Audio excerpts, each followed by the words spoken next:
Hello guys, welcome to SciZip. We are here with our another video on the story behind fireworks and crackers. Recently Diwali के बाद ये काफ़ी दिवाली के time पर ये काफ़ी न्यूज़ में थे क्योंकि गवर्नमेंट ने कई एरियाज़ में कई जगहों पर क्रैकर्स पर बैन लगा दिया था रिगार्डिंग द पोल्यूशन इशू। तो आइए जानते हैं कि क्या है इसके बैकग्राउंड की पूरी हिस्ट्री, कैसे हमारे कल्चर में हमारे नॉर्मल सेलिब्रेशंस का इतना इंटीग्रल पार्ट बन गए ये क्रैकर्स, और किसने बनाया था दुनिया का सबसे पहला क्रैकर और किस तरह से इसका इन्वॉल्वमेंट हुआ, इसके पीछे की साइंस क्या है, इसके पीछे टेक्निकल बैकग्राउंड क्या है, सब कुछ जानेंगे एक एक करके। तो शुरुआत करते हैं सबसे पहले सवाल से कि दुनिया का सबसे पहला पटाखा कहाँ बनाया गया। तो सबसे पहला पटाखा the first man made cracker was made up in China 2nd century BC के अराउंड, जहाँ की बहुत ज़्यादा रिटन फॉर्मेट में इंफॉर्मेशन तो हमारे पास नहीं है, बट हिस्टोरियंस के अकॉर्डिंग 2nd सेंचुरी BC में चाइना में सबसे पहला पटाखा बनाया गया। बट क्या था ये पटाखा, क्या थी इसके पीछे की साइंस, क्या केमिकल्स इन्वॉल्व थे इसमें, ये जान करके आपको आश्चर्य होगा कि there was no chemical use in that.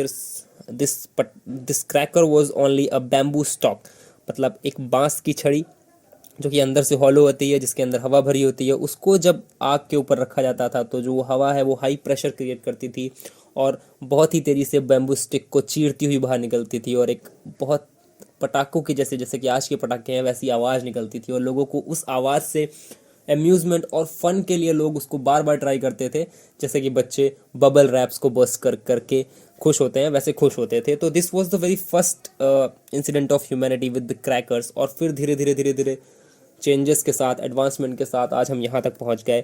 लेकिन उसके जस्ट बाद जो मेजर ब्रेक थ्रू हुआ वो हुआ 600 to 900 AD के बीच में, जब चाइना के कुछ केमिकल वर्कर्स ने बनाया द ब्लैक पाउडर।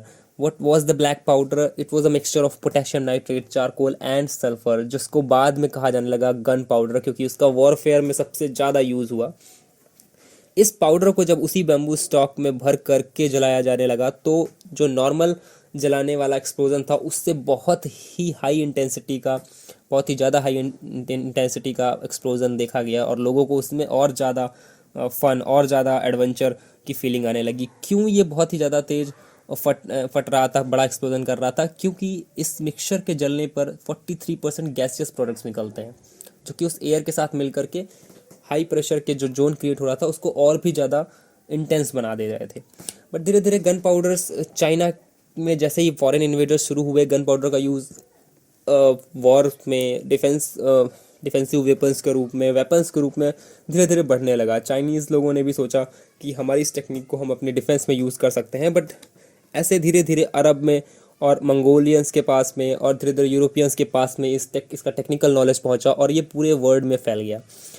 जैसा कि आप देख सकते हैं कि यहाँ पे शुरुआत में तीर कमान के पीछे एक गन पाउडर का पैक लगा हुआ है, जिसको इनिशियल स्टेज में इस तरह के वेपन्स यूज़ करे जा रहे थे। फिर 1398 आते आते जो कि आपको पेंटिंग में दिख रहा होगा, बैटल ऑफ निकोपोलिस में कुछ तोप टाइप के वेपन्स भी क्रिएट कर लिए गए थे, और 1608 आते आते तो नॉर्मल मॉडर्न गन तक भी हम आ गए थे, और सबका बेस था गन पाउडर। बट ये इंडिया में कैसे आया? इंडिया में जैसे ही मंगोल इन्वेजन्स का पीरियड आता है, मंगोलियंस अपने साथ में अपनी आर्मी में लेकर के आते हैं फायर आर्म्स। बाबर की आर्मी जब बैटल ऑफ पानीपत में आई तब भी उनके पास तोप खाने थे, और सदर्न इंडिया की अगर हम बात करें तो कई सारे सी रूट के जो ट्रेडर्स थे वो इस तरह की चीज़ें बेचने के लिए, लोगों के अम्यूज़मेंट के लिए भी लेकर के आए, और सदर्न इंडिया में इस तरह की टेक्निक का यूज़ अम्यूज़मेंट पे सबसे ज़्यादा हुआ। एक स्टोरी है जहाँ पे विजयनगर एम्पायर के एक दरबारी की किसी बेटे की शादी में लगभग 80,000 रुपए के फायर क्रैकर्स का यूज़ हुआ उस समय पे, लगभग 16th सेंचुरी के टाइम पे। So it was a major expense on fire crackers. तो इस तरह से रॉयल अम्यूज़मेंट के लिए, रॉयल सेलिब्रेशंस में, फेस्टिवल्स में धीरे धीरे इंडिया में इस चीज़ों का भी यूज़ बढ़ने लगा। न सिर्फ आर्मी में बल्कि नॉर्मल जो सेलिब्रेशंस होते थे उसमें इस तरह की टेक्नोलॉजी को अलग से डेवलप किया गया। आर्मी में वेपन्स के हिसाब से डेवलप किया गया, और भी केमिकल्स को इसमें मिलाया गया, और फिर इस तरह से इंडिया के कल्चर में धीरे धीरे ये दिवाली, होली, ईद और रात के जितने भी फेस्टिवल्स होते थे, जितने भी सेलिब्रेशंस होते थे, उसमें fire arms, fire crackers involve होते चले गए। बट 19th और 20th सेंचुरी आते आते ये सिर्फ रॉयल सेलिब्रेशन का पार्ट नहीं रह गए, क्योंकि इकोनॉमिक कंपटीशन और इकोनॉमिक लिबरलाइजेशन की वजह से धीरे धीरे लोगों को, नॉर्मल पब्लिक तक भी ये चीज़ें पहुंचने लगी। नॉर्मल पब्लिक गैदर होकर के एक साथ मिल करके सेलिब्रेशंस करने लगी और वहाँ पे इन चीज़ों का यूज़ होने लगा। फिर 19th और 20th सेंचुरी में कई सारे नए एलिमेंट्स की भी डिस्कवरी हो गई, जिनमें नए नए तरह के कलर्स, बहुत ही ब्राइट कलर्स, बहुत ही अननोन कलर्स भी इन क्रैकर्स में निकल करके आने लगे। लोगों को पायरोटेक्निक कंपाउंड्स के बारे में नॉलेज होने लगा। कलर, बाइंडर, ऑक्सीडाइजर और फ्यूल, इन सब के मिक्सचर के साथ जो पटाखे तैयार किए जाने लगे, उनमें प्रॉपर साइंस इन्वॉल्व होने लगी और उससे जो इफेक्ट क्रिएट होता था दैट वाज वेरी अम्यूजिंग। तो लोगों ने धीरे धीरे पर्सनल लेवल पर भी इसको यूज़ करना शुरू कर दिया।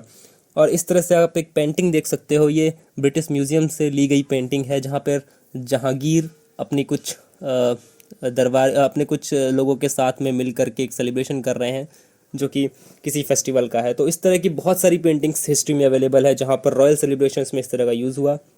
और कई सारे देशों में इंडिपेंडेंस डे को एकदम आतिशबाजी का एक शो रखने का प्रचलन भी बढ़ा। इवन अमेरिका के इंडिपेंडेंस वाले दिन के साथ ही कई आतिशबाजी शोज़ की स्टार्टिंग हुई, जो कि हर साल कंटिन्यूज होती आ रही है। फिर न्यू ईयर सेलिब्रेशंस में इसका यूज़ शुरू हुआ और धीरे धीरे हमारे कल्चर में, हमारे normal day to day life में, नॉर्मल सेलिब्रेशंस में भी फायर क्रैकर्स ने अपनी प्लेस बना ली। साइंटिफिक और टेक्निकल डेवलपमेंट्स के साथ साथ लोगों के जो पर्सनल इंटरेस्ट थे, लोगों का जो अम्यूज़मेंट को लेकर के एक वैरिड नज़रिया बढ़ने लगा और इस तरह से इन चीज़ों को और भी ज़्यादा बढ़ावा मिला। But what is the present of fire crackers, जो कि प्रेजेंटली हम बात कर रहे हैं इंडिया के पर्सपेक्टिव से अगर बात करें तो entire north India is choking in every winters almost.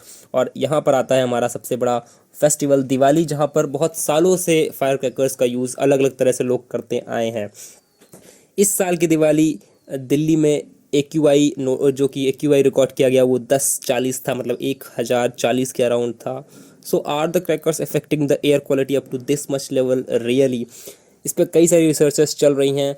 हाँ, फायर क्रैकर्स से ऑब्वियसली पोल्यूटेंट गैसेस निकलती हैं, there are various other factors जिनकी वजह से पोल्यूशन हो रहा है, और ये सारी चीज़ें आपस में मिल करके जो कंडीशन है उसको बहुत सीवियर बना देती हैं, बहुत हार्ड बना देती हैं लोगों के लिए। But is a ban on sale a solution? I don't think कि बैन ऑन सेल से ज़्यादा बेनिफिट मिला है, इस साल ही हम ऑब्जर्व कर सकते हैं। और ग्रीन क्रैकर्स की जहाँ तक बात करी जाए, that's just an alternative, that's only an economic alternative that can't stop these problems. अगर आपको स्टबल बर्निंग के बारे में, जो कि मेजर रीज़न है इस सारे पोल्यूशन का नॉर्थ इंडिया में, जानना है ज़्यादा, तो मैंने एक वीडियो ऑलरेडी बनाया हुआ है जिसका डिस्क्रिप्शन बॉक्स में लिंक पड़ा हुआ है, आप उसको देख सकते हैं। तो द मेजर क्वेश्चन इज़ कि क्या हम अडेप्टिबिलिटी और चेंज के ऊपर विचार करेंगे या नहीं, क्योंकि ये सारी चीज़ें, ये सारा सेलिब्रेशन कहीं ना कहीं हमारे इंटरेस्ट, हमारे खुशियों को लेकर के हमने अपने कल्चर में इंक्लूड किया है और हमने इनको उस समय भी अडाप्ट किया था, और अब हमारी लाइफस्टाइल जिस तरह से चेंज हो रही है, क्या हम नए अडाप्शन को लेकर के रेडी हैं? This is the biggest question. Thank you so much for watching SciZip. Share, subscribe this video and comment down your suggestions. What do you think about the firecrackers in the comment section below? Thank you so much for joining.